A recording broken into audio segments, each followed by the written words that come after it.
Screen time salutations to all you internet dwellers out there, and welcome to this episode of Screen Time Continuum. I am Nick, and I am joined, as always, by Keelan. How's it going, man?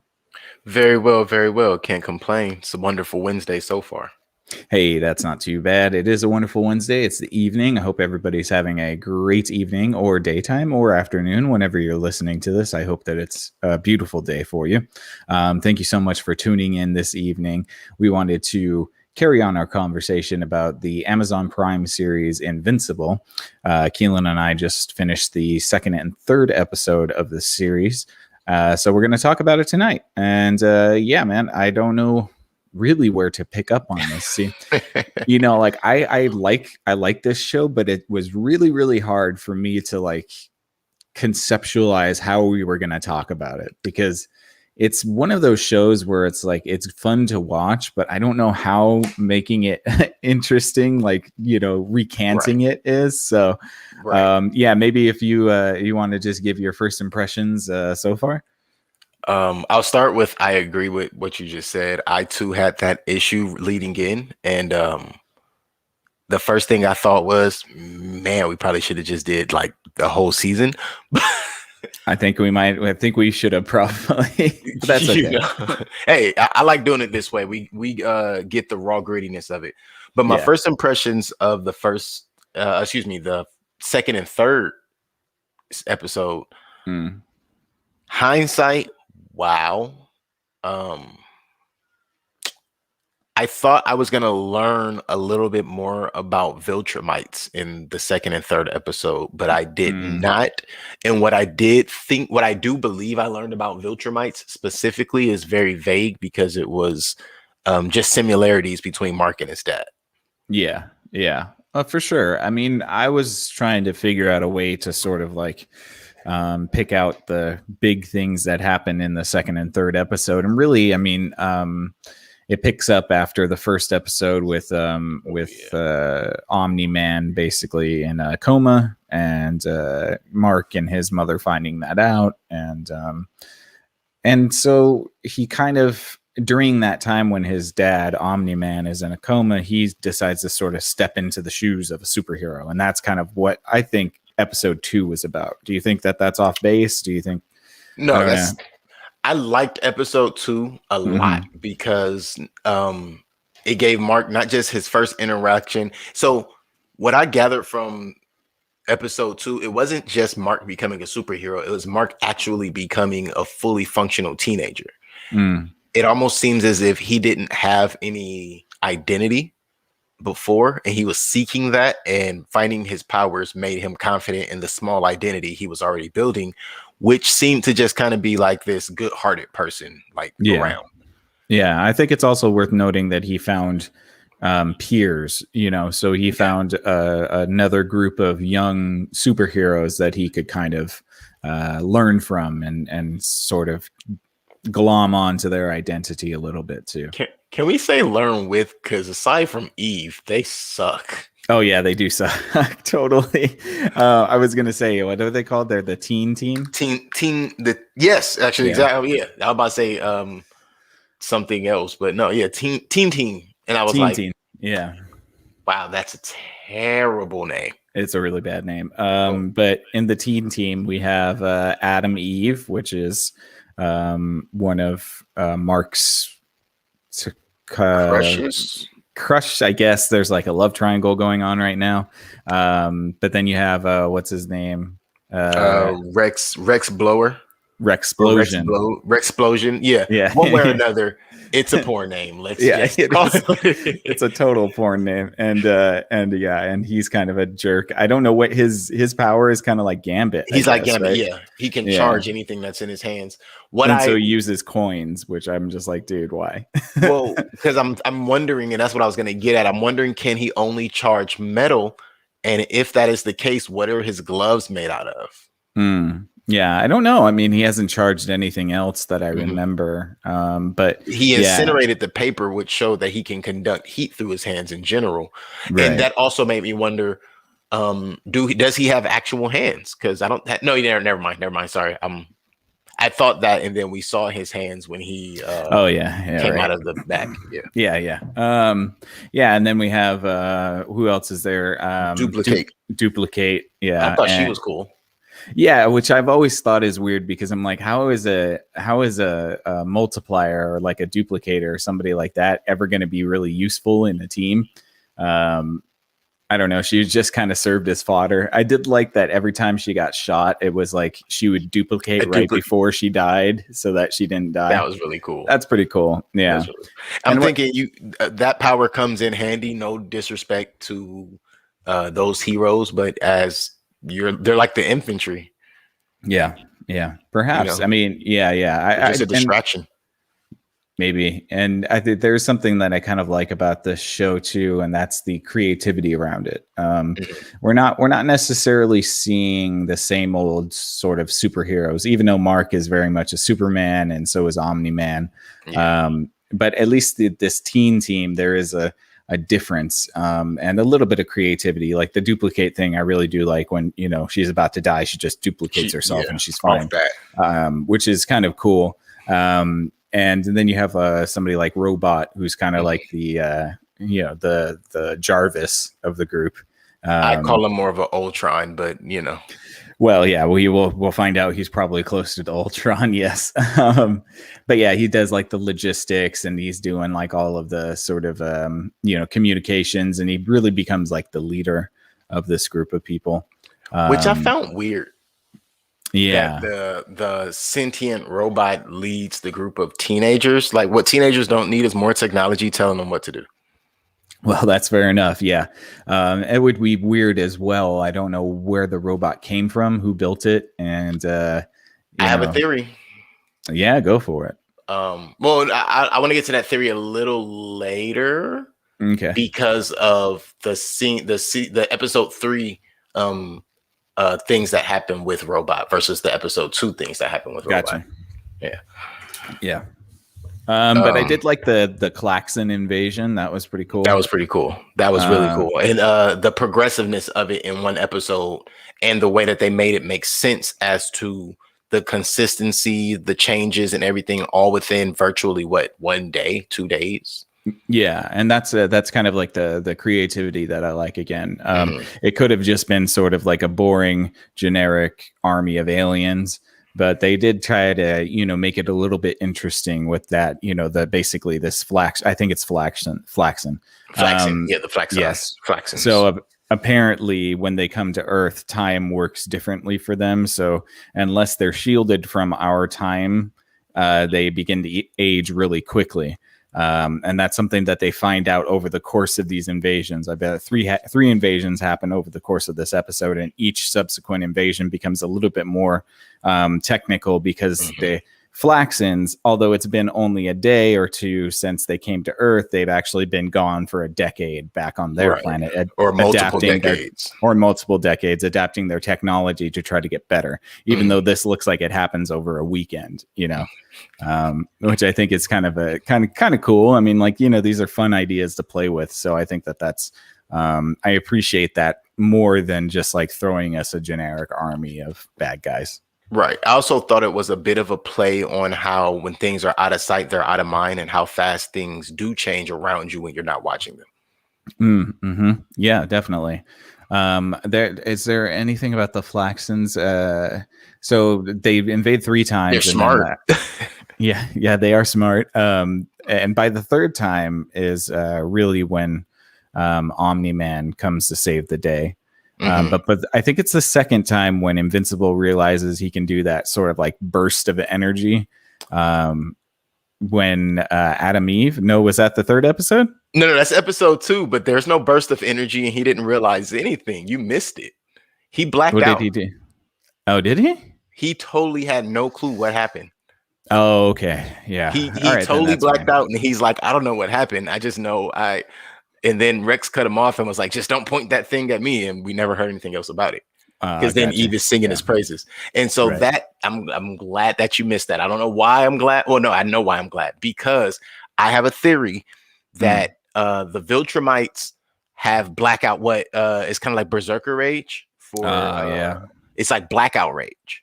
So when so episode 2, at the end of episode 2 essentially is when Omni-Man, the last invasion, he goes with the aliens back through their portal to their home planet or realm or wherever they come from, which is always interesting to me. Like, how does he find? Well, they gave him a portal to get back home, but the wife was talking about how he goes. Like, how does he usually get back home? Right. Right. Yeah, that's a good question. They don't really address that. So. Right, but in they showed it in this one. Yeah. Yeah, in that one they gave him a portal, but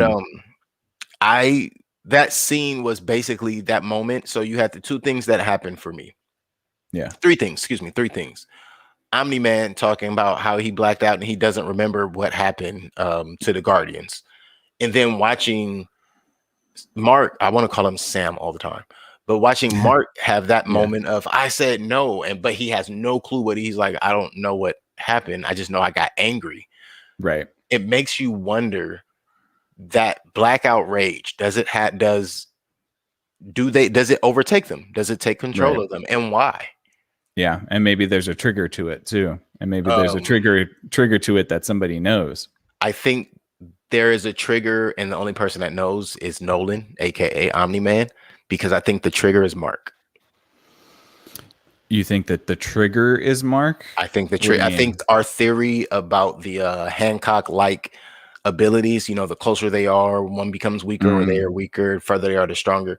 I think that is 100% what we're dealing with here. Okay, so how does that track with Omni-Man, though? Is he getting stronger or weaker, do you think? I think he's getting weaker, and we see that a little bit in episode 3, when he fights the kaiju. Oh, right. And leaves it alive. Or maybe he left it alive on purpose, but we'll have to find that out later. Yeah. I don't know. I mean, it's definitely possible. See, that this is the thing is, like, I don't know if this is the type of show that we can actually, like, speculate. Right. Yeah, or like, is it going to be one of those just like cut A and B sort of like, ABC sort of stories, or are there going to be twists and turns going along the way? So I have no idea. So. Yeah, I don't think it's going to be an A-B. So still been doing my digging on the Invincible comic and whatnot. Apparently it was originated in like 2003. There's only, I should have wrote this down, I think about 125 issues, something like that. That's a lot of issues.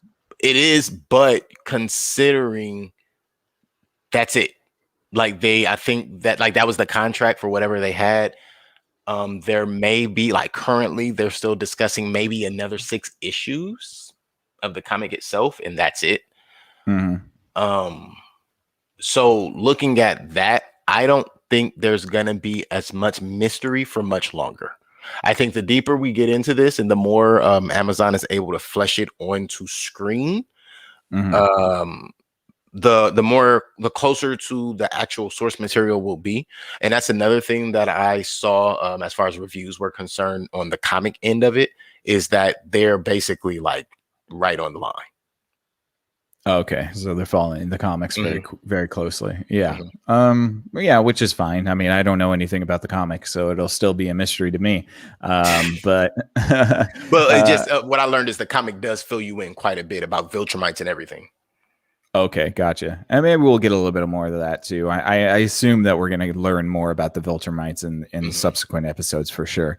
Is there anything else on season or episode 2 that we like that stood out? Is there big stuff that we? So one thing that really stood out to me was Alan, the evaluation officer. AKA that's Seth Rogen. that was season. I forgot that was episode 2. Yeah, I thought that was episode 3. Yeah, that was pretty cool. That was pretty cool. He thought it was Urath. Urath. Yeah, I thought that was awesome. But not just that whole mix up on that. There is a safety evaluation officer that comes to make sure that your planet is safe. I'm not sure if anyone other than you and I who's watched this has met Omni-Man, but he doesn't seem like the type that's sending you back, telling about your story. Yeah, I know that is true. I mean, it would stand to reason that maybe this, but Omni-Man says he knows this guy too, so it's like he has come to Earth before. But then but did I don't he know. fight It was kind of Omni-Man confusing. Yeah, Yeah. he's. It seems like he fought Omni-Man, but again, Omni-Man seems like, I know we're still trying to figure out if he's a villain or if he's a good guy, and I think he's going to be more of the anti-hero than a villain, just like the Mm. Deadpool type. One day he's doing something good, the next day it's kind of like screw all of y'all. Mm-hmm. I really think that's where Omni-Man is going to go with it, but I am firmly the Alan thing. Really, I'm not going to say it rubbed me in a wrong way, but it made me curious as to, if you have these evaluation officers, how do you have so many different aliens and things trying to invade? Like, if you have these people trying to make sure that people are gonna be able to save the world, then why not just form a team of people who could save the universe in general? Yeah, I don't know. I mean, that's a pretty good question. I guess I'm not really sure. I mean, it would stand to reason. I guess the Earth has a lot of superheroes, so maybe it True. wasn't even Omni-Man that went after him, or had to prove himself worthy or whatever. But we also forgot one other piece of the puzzle, which is Damien Darkblood. Damien The Darkblood is a Yeah, very big piece of the puzzle. You're absolutely right. Now, I do yeah. want to ask a question. What you bringing up Darkblood, it also made me remember at the beginning of the episode. Mm-hmm. They basically reanimated the Immortal's body, and then I remembered he is called the Immortal, and even severing his head will not kill him if they put his head and his body back together. So within that, you think at some point the Immortal's going to wake up? Yeah, it was interesting that they were looking to try to save somebody in that massacre, right? And so they put Immortal's head like on a little piece of metal, and then kind Yeah, of the like, nano thing. yeah. So I mean, like, it's possible, but they also did say that he was dead. So I I don't mean, know. Like, they yeah. didn't tell the public anything for like a week. Right. And they So of didn't tell course, they also didn't tell Omni-Man, which could have been like, a defensive sort of thing where like they don't know if it's him or not, so they didn't want to say that Immortal was alive, oh which is yeah. possible. And Yeah. with you saying that, because I definitely think that he is one of the suspects, that takes us back to Damien Darkblood. Mm-hmm. Yeah, the Hellboy detective. Yeah. What do you think of that? I think it's kind of interesting. I Okay, think that it acts as kind of like a distraction a little bit from the definitely. story, because it's like it feels kind of out of place. How does Damien stack up against superheroes? Like, he's a Well, he's a demon and demon. he's from hell, so is he more powerful than these mortals, or is he less powerful? That's kind of where I'm at with him. I'm like, Mm, because he can just show up out of nowhere. And right, he's a demon, so he has to have some sort of, and he seems to have the power of discernment, which is being right, able to tell if people are telling the truth or not. So, right. I mean, it would seem to me that maybe he might actually be a threat, because Omni-Man, in this, Is a I think liar. third, yeah, well, Omni-Man is definitely a liar, but he also gets confronted by Damien, and he seems kind of reluctant to have to confront Damien. So Yeah, he doesn't perhaps. seem like he knows for sure he can handle that. Right, exactly. And so that's kind of like, that was interesting to me a little bit, because I'm like, well, Omni-Man isn't like, straight up threatening this guy. He's trying to do it in a roundabout way, and Damien doesn't even seem to care at all. So, He has a very nonchalant, nobody can touch me type of an attitude. yeah. I do kind of like his his noir-esque detective uh sort of motif, where he's Mhm. kind of popping in and then being a little bit of a narrator of the crime scene. And yeah, it's very old, like Dick Tracy. That's uh exactly what I was thinking. That all. yeah, Don't like that yeah. acid, boss. Yeah, exactly, totally. Or like, what's his name, Rorschach in Oh wow, yep, yeah, yep. yeah, kind of have that same sort of vibe, where it's like, he's trying to piece a mystery together, which I think is interesting. I mean, obviously he's going to be a pain in Omni-Man's ass, that's for sure. Oh So yeah, and I think he's the only one who's gonna just come straight for Omni Man, and I 1000% believe that. What is his name? The governor, no, the the director. tele yeah, the teleporting dude. Yeah, right. Which what is up with that? I have no idea. I was going to ask the same thing. Yeah, I don't I'm know. very Maybe curious. it's just technology. It does seem like That is this a theory. government has like higher tech. So Yes. So a um, theory that was brought to my attention was, it is highly probable that it is just technology that they have access to, and because electricity is everywhere, he could enter through, say, a light switch if he needed to. Yeah. Which I was like, that's genius. You're a genius. Or he's actually super powered as well, and he just has I the don't think he's ability human. to teleport. You don't think he's human? I think that that's fair. Yeah. I think that that's fair. I do believe that him and Damien Darkblood might have a interaction with each other, because it seems like he is starting to suspect Omni-Man as well. For sure. And and so what made me think that the director, because at first I thought he was just super powered as well and just old. Mm-hmm. But then after his interaction with Darkblood, I'm like, maybe he's a demon. Yeah, maybe, or some sort of, or just a celestial or some sort. Yeah, something a little bit deeper. And that kind of dovetails us into the third episode, where we open up with the funeral for the Justice League, as it were. Hold on, wait. Before we get to episode 3, let's rewind to Nolan going with the aliens through to their realm or their planet, wherever that was. Did you catch what he said to them? I think it was along the lines of like, I don't know who you think you're messing with, or right. Earth isn't yours to conquer. Oh, right. Yeah. That's a strong statement. Mm-hmm. That can only be taken one way. It's mine to conquer. That is fair. I'm just going to keep pushing these buttons because I'm hearing it. I'm seeing it as different things. And it's really weird because I am trying to avoid like any full recaps or full explanations of the comic so far, even though I'm really getting interested in wanting to read the comic. Yeah. And I feel like everything that I keep, the little tidbits are leading me straight to, we're going to come to a conclusion. And this dude, his job is going to be, here's the thing. I think Omni-Man, Nolan Grayson, was sent here to take over, conquer, and or destroy Earth. And he's soft and he couldn't do it. And he's afraid that Mark is going to tap in and he's not going to be able to fight the rage and he's going to destroy Earth. Yeah, I mean, maybe. I don't know. Honestly, I don't know. See, this is where I get to like the whole thing. I was like, is there more to the story, or is this just very cut and dry? I don't know. I think that, I mean, like, we're in speculation town because we like to do that, but sometimes stories don't have anything to speculate about, So I could possibly just be fishing. I could really just be sitting on the pier wasting bait. This is honestly true. It's still fun. It's a flight of fancy for sure. And you may be right. I mean, I have no clue. I don't know anything about the comics. So, but I just don't know if we're dealing with that level of deception within the storytelling. I'm just not sure. I get what you're saying, because where I'm looking for the entertainment of misdirection, you're thinking to yourself, I don't know if they put that much work into the writing. Exactly. Yeah, I get you. That's pretty much it. Yeah. And your angle makes way more sense because, hey, how much am I getting paid for this? I'm only writing one straightforward script, buddy.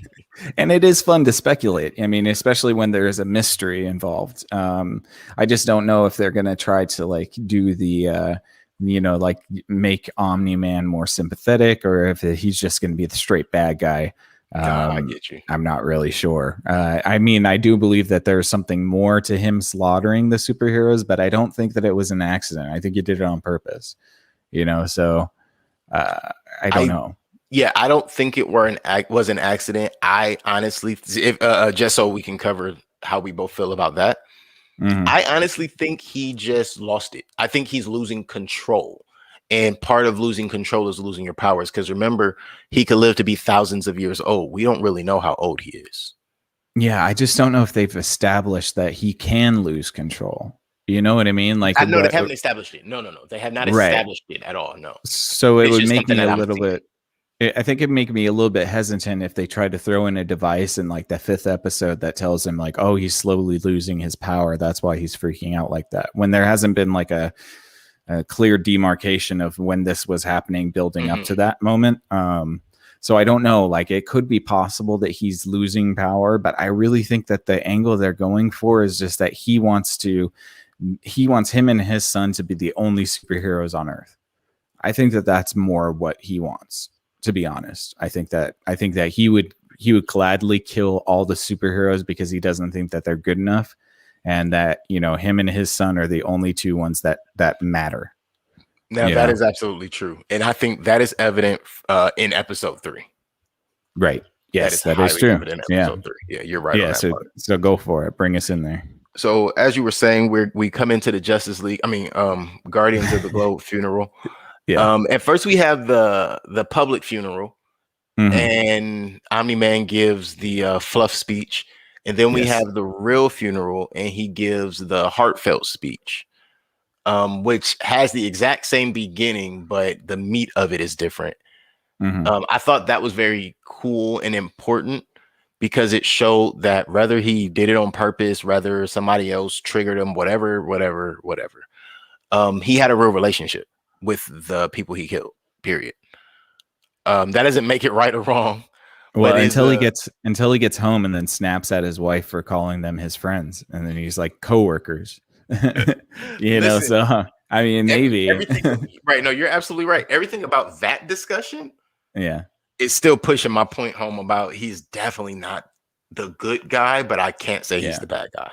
And the main reason I want to say this too, the main reason I can't say he's the bad guy is he keeps saving Earth. Yeah, that is true. He is saving the Earth from monsters, but maybe that's just as simple as he wants all the glory to himself. You know, and that's where you believing he wants it to be just he and Mark makes a lot of sense. Yeah. And I even think that maybe he would try to kill Mark. To be honest, for sure. Yeah. I mean, sure. If it was to threaten his, and that's why I don't know if they're going to do this like Hancock-esque sort of thing where like one rises and the other falls. Because if that were the case, then I would feel like Omni-Man would have killed Mark. Just killed him as soon as he felt his power going away. Yeah. As soon as he knew it. Yeah, you're right. Dang, that makes sense. Didn't think about that.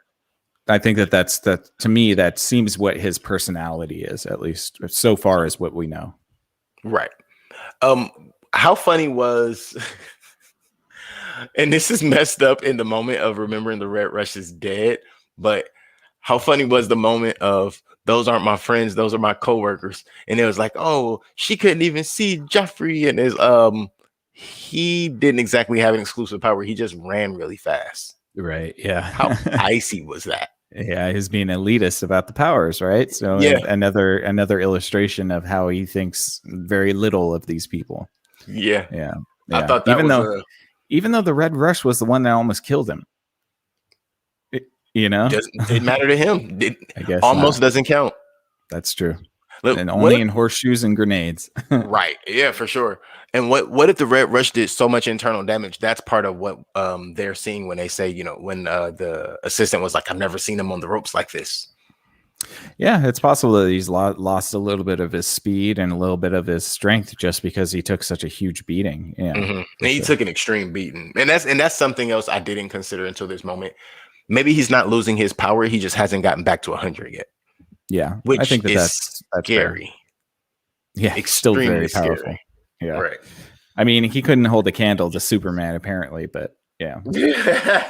Well, if we're being honest, Superman is also a telekinetic and a bunch of other things that they don't really put into the shows.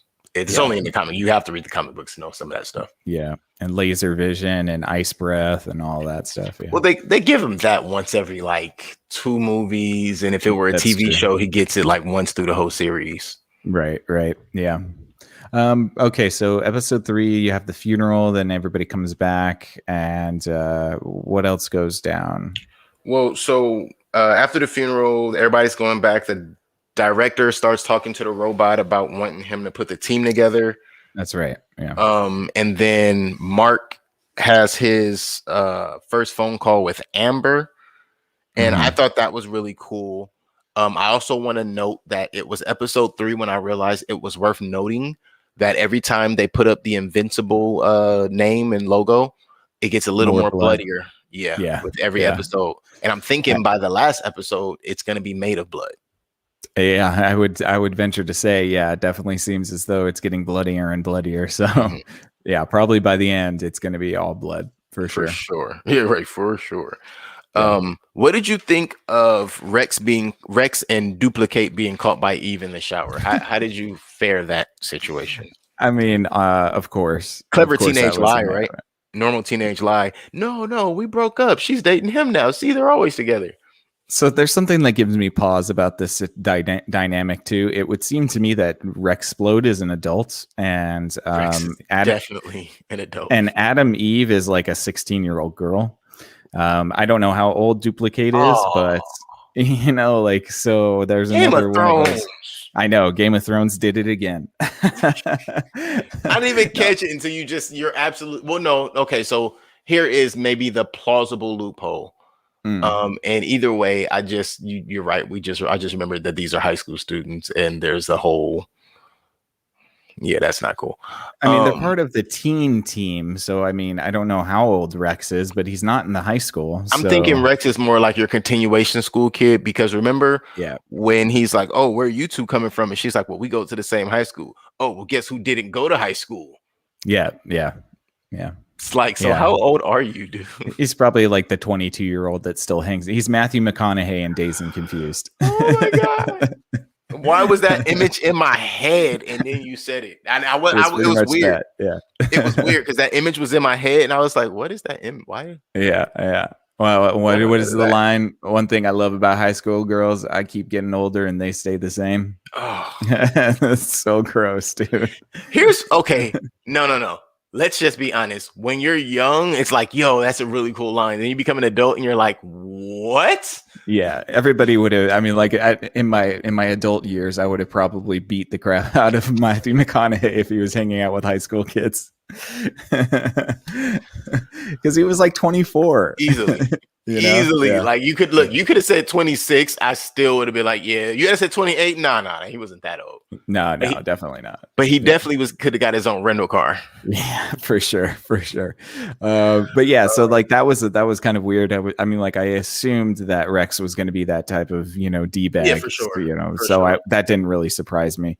I guess if you're going to cheat, why not cheat with a girl that can create a whole bunch of other girls? Let's be honest. Chose the right person to cheat with. Give him some credit. He chose the right person. I also want to note that what's his name, Jason Mastukis. I don't know if I know how to say his last name, but the guy who does the voice of Rex, I love him. That dude is hilarious. Yeah, he's Dennis Feinstein in Parks and Recreation, and he's also in The League. Oh yeah, and he was in The Good Place too. He was Derek in The Good Place. He's in Big Mouth. He's in a lot of stuff. Yeah, and he's very funny. On point in every single one of them. Yeah, he's got a great comedic voice too. So right. So from there, let's see. Oh, the superhero tryouts, which kind of turns into another Rex story. But the superhero tryouts I thought was really cool. That was cool. Yeah. And then Rex had to mouth off at the wrong time. It seems to me they got a freaking B team though.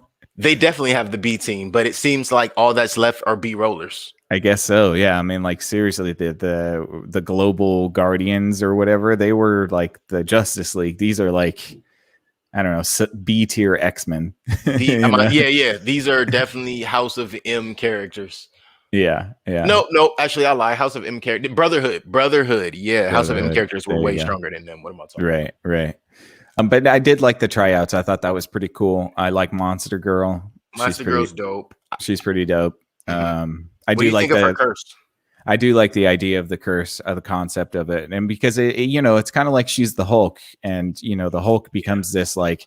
Just throw the Hulk at him and then everything is fixed. And so I like that they kind of wrote themselves a reason as to why not to use her all the time. Because if she turns into the monster, then she gets younger as her human age. And so she's a 24-year-old woman who's actually looks like she's 13. Yeah. So so you got the Hulk, I got the ogre. And more so because the character looks exactly like the ogre. Right, he does, yeah. But more Hulk-like characteristics than ogre, because ogre, even in the cartoon, just like he was never that strong. It was more like, oh, okay, he's the ogre, and can you kill him? And that's pretty much it. He never really was super strong or anything. It was just, can you kill him? So yeah, definitely Hulk in the ogre's body. I ride with that. Yeah.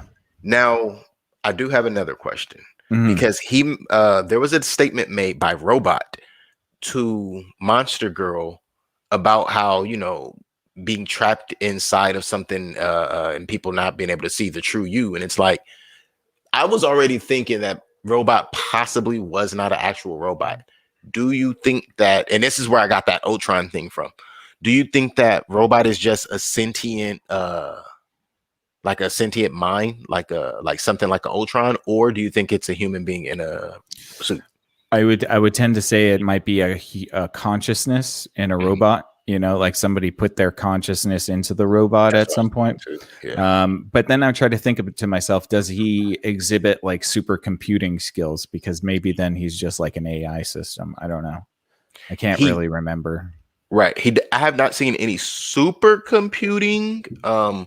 More Iron Man type computing. Yeah, where he has like a HUD interface and stuff. Yeah, Right. yeah, And a lot of, and that's why I like, it was funny because Rex was very rude with him, but I like the way Rex was interacting with him because it was very honest. Like, hey, you're stating obvious things, robot. You want to yeah. start stating some robot type stuff? Yeah, yeah, yeah, and there's definitely a mystery surrounding who Robot is and why he's doing what he's doing. So I'm sure we're gonna get those answers in the future episodes as well. Right. And then so what? The last, because not much more. Oh wait. Oh, I lied. Like two more really interesting things happen. But so from there you get Amber and Mark. They have their date, their steady date. I thought that was also really cool. The way that his friend William was there to help him. Also, that Yeah, whole buddy thing is really. I like how they put that in, and when they're able to make it play out the right way. Like you yeah, have yeah, the perfect best friend. yeah. You got a bro, right? Right. Yeah, Exactly. yeah, I clearly he knows who he is, and he knows that his dad's Omni Man. So I thought that was cool too, and how they're not really talking about it, but it's clear it's like he knows, but he doesn't know it's Omni Man, if that makes sense. yeah. I don't know if he's. Yeah, they haven't said it flat out, but I'm sure he kind of suspects something. Yeah, like he Yeah, knows something, but he doesn't know that his dad is Omni Man, that his yeah, best friend's dad is Omni Man, exactly. Um, but yeah, their whole interaction, he and Amber, Doc seismic. So, again, the whole phase into the room thing by the I want to call him the general so bad. yeah. I forget what his name is. The director though. I mean, yeah, Nick Fury, the Nick Fury of this The show. Nick Fury of the show, right? All Yeah. right. So gray hair Nick Fury. Yes. Scale Yeah. face Nick Fury. Scale face Nick Fury. Yeah, how do you have a Nick Fury attitude with A half burnt Professor face. X? Yeah, half burnt, well, a Thanos mouth, Yes. right? Or the hound's face. Right, or the hound's face. Yeah. Professor X up top with a little Wolverine on the sides. Like, what's going Yeah. on? Yeah. He's got an interesting look, that's for sure. Um, but so he comes in and he basically lets Mark know, if you want to be a superhero, you have to choose now. I thought that was a really bad. Like, come on, bro. You don't. These are teenagers. Yeah, I don't even know why. I mean, like that's another thing. It's like, why are you asking these teenagers to do stuff? Isn't there enough? What's all the superpowered adults? Yeah, where are all the superpowered adults? Exactly. It couldn't have only been 5 of them. Yeah, I mean, like these teen superhero groups have to be a liability at some point, right? Like, 100%, exactly.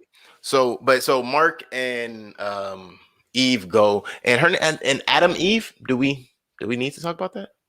nah. Okay. I mean, there's a love triangle going on right now. That's pretty obvious. It looks like her, Mark and Amber are going to be together for a little bit. Then he's going to get with Adam Eve, and then maybe end up with Amber again or something like that. Or both of them, both of them. Yeah, it's an 18+ show. It's Amazon. You never know which route they're going to take. A couple of decisions as far as storyline have already surprised me, so you never know. Is there cussing in this show? I don't think so. I don't know. I don't. I was trying to think about why this show is like considered an adult show. Suggestive, for sure. It's the suggestiveness and the violence. The violence I can understand, but I mean the suggestiveness is so light. I mean, and there is no cussing. I don't think. I don't think there's cursing. No. Yeah.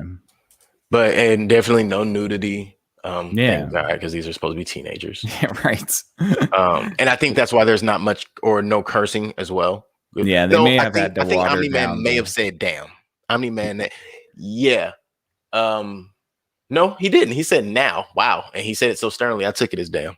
Yeah, I think they probably. I mean, I haven't read the comic, so maybe it's just as light. But I maybe they have With the watered it overtones, down a little bit because I do perhaps. think it says. I think it says MA16. So it's people. It's not like like an actual No, MA it says TV TV show. 18 plus. Oh, does it? Mm-hmm. Oh, okay. I thought it said 16 for Because some reason. I had never seen TV 18 plus before. I've only TV MA, Mhm. what is it? TV 17, all those different. I've never seen 18 plus. Usually it's 18 plus is rated R or something, Right. or Right. just a regular movie. Yeah. So, Yeah. but yeah, no, I can't call it cursing, but so I'm not sure how far they'll go with that, but just the suggestiveness of everything, you never know. They may go that way. And Mark may be dating both of them at one point and they may know. Maybe. Considering her name is Adam Eve, that throws a little suggestiveness of openness. Yeah, it may also be like a they need to get together to create a super baby at some point. Like Adam and Eve, the first humans. Yes. Yeah. I thought the same, the ultimate hero. I thought the same thing. Yeah. Which is possible. I was really thinking because she has very lantern-like powers, like so because she doesn't have a lantern to recharge, would she be the life force itself? And that's why her name is Adam Eve, because what she's really out there slinging around is life force. Yeah, she's kind of like Sue Storm mixed with, like Supergirl. Okay. Kind of. Yeah. Sue Storm has the sort of like the barrier with the force field capabilities. Yeah. Right. Yeah. You're absolutely right. So once then they beat up. Oh, they go to fight Doc Seismic. Right. Mark leaves Amber in there for an hour. We'll get to that in a minute. But they go to fight Dr. Seismic. Dr. Seismic was pretty funny. I even liked the brief background he gave on who he was when she asked him. I thought you had a doctorate in seismology, and he's like, yeah. Major in seismology and a minor in women's studies and feminism with light major in African art or African dance. And it was like, what? But then I started looking at his movements and his motions when he's fighting, like to clean the rings and I'm like, oh shoot, I see the minor in African dance. Yeah, I thought that was pretty funny too, because he is spouting a whole bunch of down with the patriarchy and the system and all that stuff. Yeah, of course. And I do like the creativity about the villain too. I mean, I think we've seen Earthquake villains before, but for sure. Yeah, they weren't wearing seismology bracelets though. Yeah, and they didn't make them, get concussed every time they use them, which was making him lose his mind too. Right. Yeah. So that was my next question too, about how you feel about not just the way they're going, but I don't know if we can really tell who the good and the bad guys are at this point. Like even the bad guy, Dr. Seismic, wasn't thinking about everything he was talking about and that he wanted to change. Is that really being the bad guy? Yeah, I mean, I don't know. Yeah, they're definitely playing a little bit vague with the definition of bad people. Yeah, like the villain is trying to take down Mount Rushmore because it's a symbolism of the heteronormative patriarchy and like all of that stuff. And I'm like, all right, well, I understand I understand, but I mean, he also is getting concussions every time he uses his weapon. Yeah, he's absolutely losing it. So it's like, he's making sense in the insanity. Right. Which is probably a little bit of like tongue-in-cheek humor as well, right? Mm-hmm. Yeah. And I can see where that comes into play. So after they beat him and would you say he committed suicide? Yeah, he kind of just fell into the lava, or he got enveloped by it. Yeah. Yeah, but it was like he blasted himself down, no? Yeah, and then he set off that one last one right before he hit. Yeah. I mean, so maybe he has like the ability. I don't think he has the ability to withstand magma. So I think he's pretty dead. Yeah. Yeah. That would be insane. I know. Yeah. That would be a real superhero, a super villain right there. That's a power. Yeah. That's an ability for you. So after that, he would be Mark. Mark goes Yes. back, Invincible goes back. He meets up with Amber, who is laying on his bed reading his comic with her feet in the air and her shoes off. If that's not a chick that you are definitely going to be dating for the next 3 to 5 episodes, I don't know what is. Of course. Yeah. She gives him the business for leaving her alone. Oh man. I hate that trope so much. I hate I have to keep my significant other from knowing my secret identity trope. Like, it's so tedious by now. I think we've done it so much that it's just like, please don't do it anymore. I don't care if she doesn't need to know, but just don't create the drama of like, I can't tell her, you know. And it's just like, all right, come on, man. How many times do we have to go over that scenario again? You know? Well, they didn't even do a really good job of trying to hide it. They're both walking around in their super suits in the house while she's upstairs. Like, she can't just possibly walk out of the room. I know. Oh, we have super speed. Yeah. She'll never see us. Come on, bro. Yeah, it's so true. And you know, like, I think Omni-Man makes a good point of talking about, like, or was it Omni-Man who said, like, you want to make sure that, you know, the person that you tell is somebody that you're going to trust for the rest of your life, or something. Like, he said, it makes a statement to Mark about, like, be careful who you tell about. Yes, he did make a statement to him about it, though. Yeah. And I like how Adam Eve made it very, like, it's a psychology thing. If people aren't looking for a superhero, they don't notice you're a superhero. Like, you could be standing right in front of them. It's just not a thing. So I see how all of that plays in, because once you tell somebody, now they don't have that moment that everybody else gets to not recognize you. Mm-hmm. You know? Yeah. So from there, I did notice something. So after Rex is apologizing to Eve, and she declines his suggestion of them trying to work it out, she goes to meet up with Mark. Yeah. She gets to Mark's window to find Mark rolling around, making out on a bed with Amber. Now, at first, I'm thinking, like, okay, this is the same night. Mm-hmm. Something in the scene made me think these were not the same nights. What happened is the first scene where she comes to his house and she has her shoes off and they're talking before he has to leave. Then the next scene, when he comes back, she has on gray socks, both of those times. The scene where they're making out on the bed, she has on pink socks. And it made me like, so yeah, it could have been some time had passed, maybe a few days had passed or something like that, which is possible. But she is wearing the same outfit, I think. She's wearing this, but they all wear the same outfits. They all wear the same outfits. Maybe they only change undergarments. Well, socks. Yeah. I'm pretty sure all we'll ever see is socks. So maybe they only change socks. I missed that about cartoons. I totally forgot about that. Like, all cartoon characters wear the same outfit every day. They might change their hair for an episode or two, but it's the same. Yeah, for sure. And something else I noticed about Amber, and I'm curious to know if this is going to play into the storyline. She wears a lot of green, and her eyes have a grayish green tint, and it made me think of the Green Ghost, who was also a black woman. I don't know. I think you're grasping at straws. To be honest, I am a little bit, but it's there. Yeah, I mean, I guess, but I also am like, as I said, I think I go back to my main point is, like, I don't really think they're being that clever. So yeah, I grew up watching Power Rangers. You can't dress a character in a plain color, and while we're out here doing superhero stuff, and expect me not to think that they're going to become a superhero at some point. Yeah, I mean, I hope not. I don't want any more cliches and tropes. Just do something different. Do something different, you know? Yeah, no, and they have been so far, and I do like that. Yeah, for sure. And then basically the last scene is the escape of the Mauler twins. Thank you. Mauler twins. And so I guess one of them really is a clone? Yeah. One of them is a clone for sure. I don't know which one was the clone. Now we know which one will be. Yes, we do know which one will be. Yeah, absolutely. I thought that was kind of cool. The way they kind of dealt with that, and how he's like, I'll just make another one of you. I'll use you as a human shield right now. I'll just make another one. Well, so I like how that even started, though. So you roll through, and the first brother gets there, and he's like, ooh, pot pie night. And it's like everybody's favorite gets that, and he's just him. Having a great time. Like, that was hilarious. Yeah. But then you get to the other brother, and it's like he's about to grab his pot pie, and it's like, sorry, Pete. Like, but I'm about to get out of here, right? Like Yeah, yeah. You I'm got to not do letting what you this got to do. opportunity pass.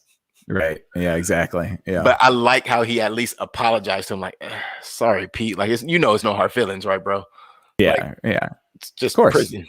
Like, It's it's just got to. prison, I got and to I get can out, escape. man. Yeah. Yeah. Absolutely. Yeah. So they make their escape, and then one gets sacrificed at the end. But then, of course, the next thing that he does is go get the stuff to go make himself another clone. I don't I'm know. sure, but that is not episode 3. So let's stop there.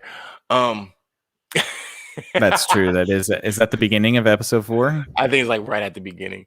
Oh, okay. Yeah. Um, I blur. I need to just watch those episodes. Sometimes I go over and I'm like, oh yeah, which one is which? no worries. Yeah. Yeah. So right after they escape, though, we see that the people who assisted them, their benefactor, is Yes. Robot, Yeah.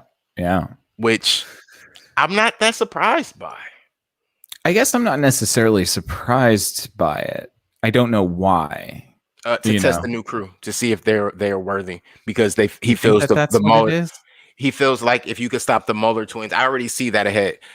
He let them out because he feels like if the team can stop the Mueller twins, then they are prepared to protect the world. Yeah. Why not just have a danger room like the X-Men? I agree with you. Right? Like, why let those very dangerous dudes out of prison? I think there's more to it because I think there's something deeper to Robot, like we've talked about before. Yeah. I don't think it's just to test the crew. I think it's a little bit more than that. I really do. Yeah, I don't know. Maybe I'm speculating now, but I think there might be a little bit more to that. But it could be just that. Yeah. Well, yeah, but we don't know, honestly, because I get what you're saying. What we don't know is specifically what, who, where, and where did Robot come from? Who was using him? Who was controlled? We don't know any of that. So that I can understand the not being too sure what that part is about. Now, the very last scene of the episode, though, they start the little small credits. They come back, and the wife, Miss Grayson, is sitting in her kitchen, and Damien Darkblood presents himself. Yes. Yeah. They have a brief moment. She gets a little upset with him. He just lets her know, look, I don't trust your husband, and I don't think he's telling the truth. What do you think of her not telling Nolan that Damien was there, especially seeing as how Nolan figured it out that fast? Because it's like, wait, what? I think the only person that could do that is his wife. I think that his, like, Omni-Man's wife is probably the only person that could ever not go against him, but like just doubt him or not take his word for it. You know what I mean? Because I feel like Omni-Man is like, my word is final. If I say something, that's it. You don't question me. I think his wife is like the only person he allows to question. And that might end up being an issue. It seems as though Damien might be trying to drive a wedge between Omni-Man and his wife. I think Darkblood is well aware of what a Viltrumite is, maybe, which we still aren't as the audience. Right. We know the Earthlings don't know. All they know is he is a Superman-like person. Yes, and he's supposed to protect us. Yeah. Because he has been thus far. That's the story. Yeah, exactly. Yeah, and that's really more so what I'm getting at when I keep bringing these things up. There are small little things, and my question is, why haven't we been affirmed that Omni-Man is a hero? We have not been affirmed that he is the hero. Oh yeah, no, and certainly they've said before that Omni-Man plays by his own rules, and he wasn't even really a part of the Global Guardians. He was just kind of like an honorary member. Right. Right. Yeah. And I'm sure once they find out Invincible is his son, it's like, oh, we'll never get him either. Yeah. Yeah. So I don't know. Is there anything else that we missed? Not that I can think of. Pretty straightforward, I think. Right. I'm like, what? All one-liners suck. I thought that was a pretty good thing. Oh, yeah. And one of my main questions was the whole cloning situation with the Mueller twins.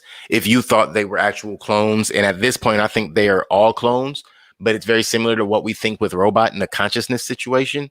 You could just re-upload the consciousness. Yeah, I think that there is definitely clones, but I don't know if we know who the original was. I think the original is long dead. I Right. think Correct. that, That's what I think as yeah. well. So I think that every clone thinks that they're the original, which I Which think is the which perfect is cloning funny. process. Yeah, which is hilarious because, like, both of them are fighting about who the real clone was or the real one was. Mm-hmm. I don't think that the real one's been around for a long time. I Look, think that it's just been clone iterations. right. Look, plausibly was never twins. It was just one guy. Yeah. Oh yeah, definitely. Yeah, one guy that clones him, cloned himself, and then that clone took over and cloned, and yeah, Mm-hmm. for sure. Yeah, and you got anything else, man? I'm looking forward to the next few episodes, man. Yeah, me too. I think that'll be interesting. I don't know how spectacular it's going to get. But yeah, I'm interested in seeing where the story goes for sure. For Yeah. sure. I do have one question, and my Mhm. answer is yes. Do you think we will see any other Viltrumites? I would say, yeah. I would say probably, yeah. There's probably a good bet that there might be some sort of like conflict between what Omni Man's doing on Earth and what the Viltrumites want.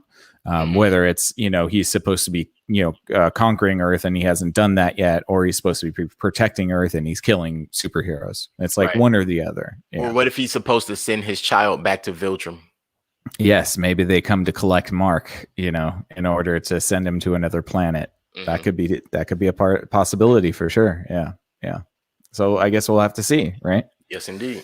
Yeah. All right. Well, thank you guys so much for listening. We very much appreciate it. We hope you're having a wonderful evening or anytime that you're listening to this. We thank you from the bottom of our hearts. Please consider giving us a like and a subscription on our YouTube page. It would really help us out. That's youtube.com/screen time continuum.